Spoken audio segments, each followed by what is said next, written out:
In this video, I'm going to do a review of Keat Crest BTO, which is launched in current BTO. We are going to discuss the location, the price, as well as which one is the best stack. And of course, I will also mention my honest opinion about what are the pros and cons of this development. Bounded by Keat Avenue and Toa Payoh East, Keat Crest comprises of 5 residential blocks, including 1 block dedicated to rental flats.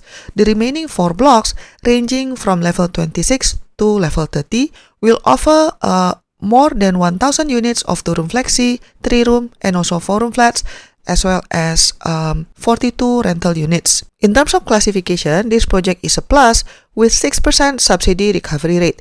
In terms of estimated waiting time, it is 37 months, so it's about like 3 years, 1 month, which is actually quite fast considering this is a mega project with more than 1,000 units. In terms of pricing, the price for 2-room flexi starts from $203,000, and then 3-room starts from $356,000 up to $450,000, whereas 4-room will start from $455,000 and it goes up to $624,000. So if we consider the location, because this is located at Toa Payoh, right? It's actually quite good. If you take the 4-room, for example, the starting price is $455,000, but then the transacted prices of nearby resale flat is starting from $850,000 and it goes even beyond 1 million. So in terms of the price is actually quite good considering it is in Toa Payoh.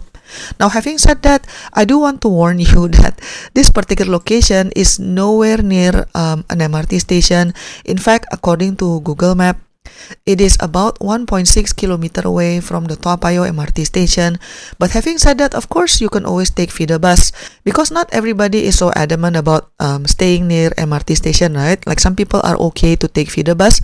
So if you are one of them, you might want to consider this project. Now let's look at the location of this project. So this is the map that HDB gave. As you can see, it is definitely next to the expressway, and then the MRT station is over here. That's why I told you it's about 1.6 kilometers away.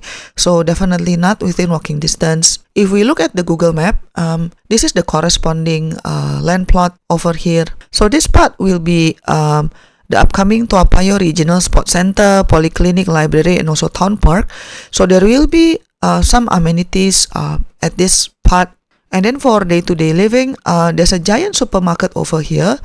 I think this is still within walking distance. You just have to go through this pathway. And then Keat Palm Market and Food Center is also over here for you to get some food. In terms of school options, there are some primary and secondary school nearby, so that would be good for family with young children. Now let's talk about the site plan for Keat Crest. So this is the plot. As you can see, this part is the central expressway, so definitely any unit facing this will be noisy.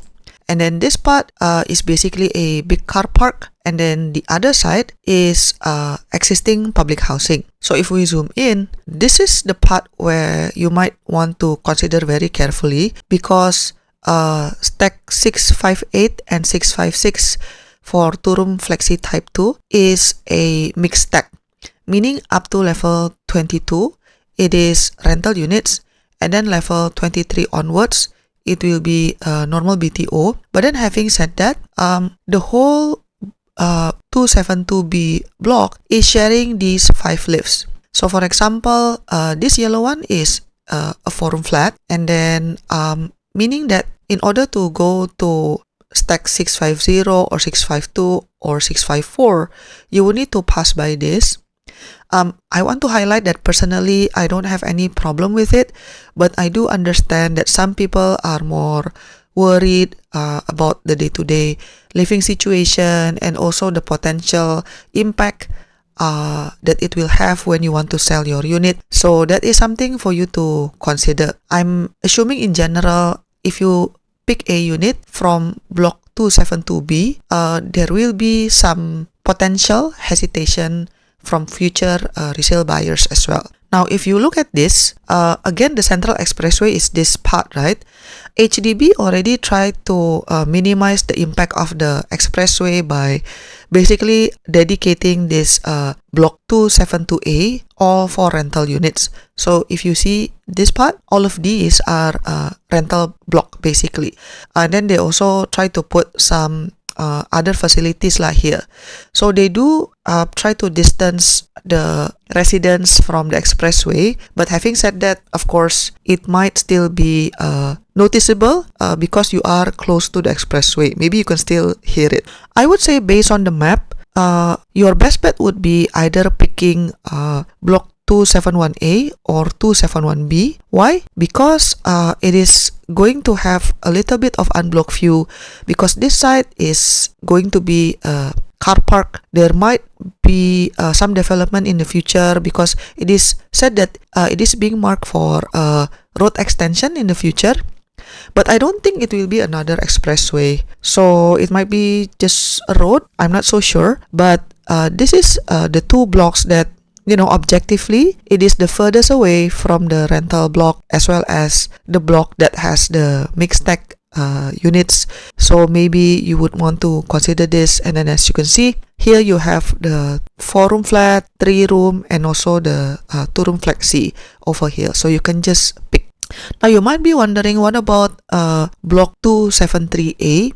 So block 273A is maybe somewhere in between, because for several units, it will still be facing the rental block. Again, I want to highlight and emphasize, personally, I don't have any problem, but I have people telling me that the prices for your unit might be impacted if it's facing rental blocks, because again, not everybody is so open-minded. So I think block 273A is kind of in between. It's not the most challenging, but it's not the most ideal either.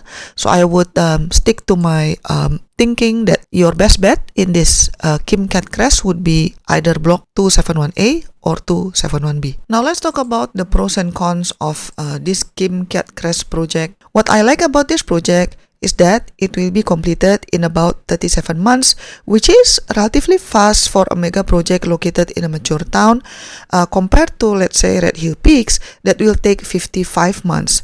So Keat Crest is actually quite fast to be completed. Another thing that I like is that the on-site facilities is actually quite good, because you will have an eating house, a mini mart, several shops, as well as the standard preschool. And then I also like that there are some schooling options for family with young children, and that it is a short drive to the CBD area if you are working there. Another thing that is good about this project is because it has so many units. It has more than 1,000 units, right? Which means that when it comes the time for you to sell your unit down the line, there should be a lot of transaction benchmark from the project, which typically helps you to put a higher price on your flat, because if there's not many price comparison, it will be more difficult to demand a certain price. Now, on the other hand, what don't I like about this project? Because for me personally, I would prefer to be within walking distance to a train station. But having said that, if you are open-minded to take the feeder bus, then that's good. And then another watch out about this project, that it is located next to the expressway. If, let's say, you don't get a good queue number, then you might get unit that is near the expressway, even though, let's say, you might not be able to see it. Maybe you can still hear it. Maybe you can still feel the dust and the smoke coming from the expressway. So that is something that you need to consider carefully, whether it's something that you want to live with for at least 10 years. Because remember that this project is a plus, right? So the MOP is 10 years. And then the next watch out would be the surrounding is quite industrial. So that is going to have an impact on the lifestyle that you want. So for example, if you are the type of person who likes to jog in the morning at the park, etc., then you need to intentionally go to the park or go to the sports hub to run, for example. or even regarding amenities, even though the integrated development is coming soon, but then it's still not exactly so near with your project. So all in all, I think this is a project that would be good if you don't mind taking a feeder bus. But otherwise, you might want to consider other options. To support my work, you can give a one-time tip by pressing the thanks button, pick the amount that you want, and click buy and send. Or you can also press the join button for exclusive contents and monthly membership. Your support means a lot to keep us independent. Thanks for watching, and I'll see you in my next video. Bye bye!